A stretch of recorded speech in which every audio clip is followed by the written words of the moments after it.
The vast majority of millennials today, do not have 2 weeks of emergency savings.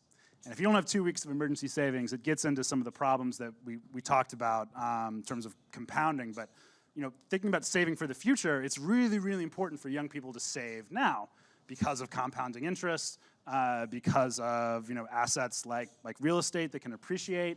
It's really, really important that we are able to set aside a little bit of money each month, because it's going to definitely pay off in the long run. It's definitely the long game, but and I think young people we've talked to, Young Invincibles, we do a lot of storytelling around young people's experiences, and they want to save money. I think everyone here would agree. It's like, yeah, you would all rather save a little bit more, and you feel like you should.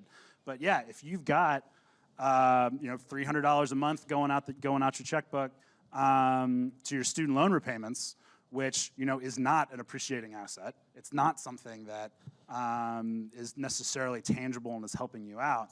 It's just really hard to get started. And so I think we're gonna have to figure a lot of these things out. I mean, we're gonna have to lower the cost of college on the front end.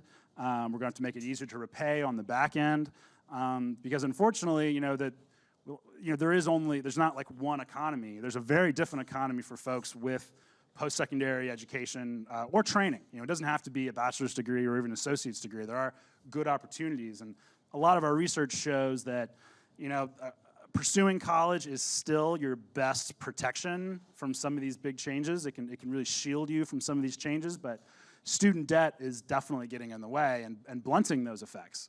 So college has never been more important, but the debt has absolutely skyrocketed, and it's getting in the way of some of these things we're talking about whether to, even just being able to put away $100 a month and invest that over time, and that's just not there.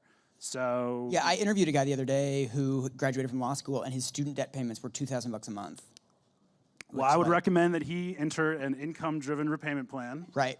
So it's a calculation of the ratio between how much money you make and your debt. But that system itself is pretty complicated too. Right. So our systems are complicated. They're not very transparent, and it's just like we're seeing this struggle every day in Tyrone and Jimmy's story, and stories around the country. So I hope there's something we can do about it.